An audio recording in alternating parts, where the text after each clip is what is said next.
तो वह बात है कि हस्ती मिटती नहीं हमारी, और वह बात यही है कि हमारे अंदर एक विश्वास की परंपरा है, हमारे अंदर आत्मविश्वास की परंपरा है, हमारा स्व जागृत है, और वह स्व के कारण से, उस स्वाभिमान के कारण से हमने प्रतिरोध किया, कदम कदम पर प्रतिरोध किया, फिजिकल प्रतिरोध किया, बौद्धिक प्रतिरोध किया, वैचारिक प्रतिरोध किया।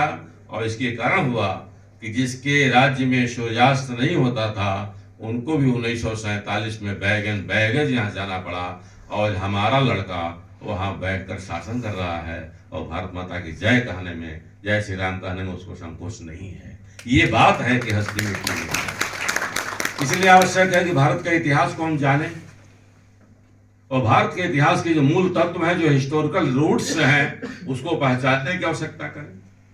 हमारे ऊपर आक्षेप लगाया जाता है कि भारत में तो इतिहास की परंपरा नहीं थी, रेफरेंसेस चाहिए। उनसे पूछा जाता है रेफरेंसेस, जिनकी लाइब्रेरियां जला दी गई, जिनके मंदिर तोड़ दिए गए, जिनके वेशभूषा, भाषा और भार्याचार्यों को डिस्टार्ट कर दिया गया। तो माता यहाँ पूज्या थी, यत्र नारस्तु पूज्यन्ते नमन्ते तत्र देवता। उस माताओं को बाजार में खड़ा करने का जो दुष्कर्म और दुष्पाप किया, वो लोग हमसे पूछते हैं कि आप रेफरेंसेस लाइए।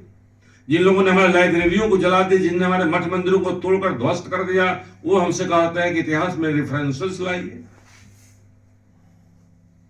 इसलिए आवश्यकता है कि रेफरेंस जनरेट करने की आवश्यकता हमको है, और वही रेफरेंस जनरेट तब होगा जब हमारा चिति भारत के इतिहास के चैतन्य के साथ मिलेगी।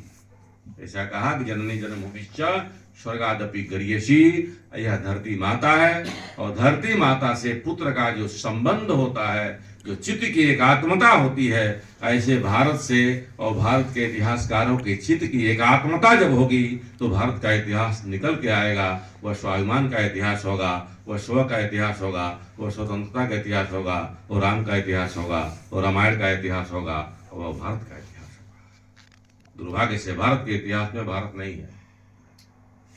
इसमें बहुत लोग इतिहास तो पढ़े ही होंगे, 8 तक तो पढ़े ही होंगे, 10 तक पढ़े होंगे। क्या पढ़े हम? कहीं भारत का इतिहास दिखा? कहीं शकों को पढ़े, कभी हुड़ों को पढ़े, कभी आक्रांताओं को पढ़े, कभी सिकंदर को पढ़े, कभी मोहम्मद गोरी को पढ़े, कभी इल्तुतमिश को पढ़े, कभी रजिया को पढ़े, कभी बलबन को पढ़े, कभी सैयद को पढ़े, कभी लोधी को पढ़े, कभी खिलजी को पढ़े, कभी मुगलों को पढ़े, फिर वायसरायों को पढ़े, और फिर जो बचा वो हम जवाहरलाल नेहरू को पढ़े। हमारा माता पिता ने कुछ नहीं किया था क्या? हमारा कोई कंट्रीब्यूशन नहीं था क्या इस देश में? ऐसे ही देश में रह गया। आज मेसोपोटामिया की सभ्यता कहां चली गई? आज मिस्र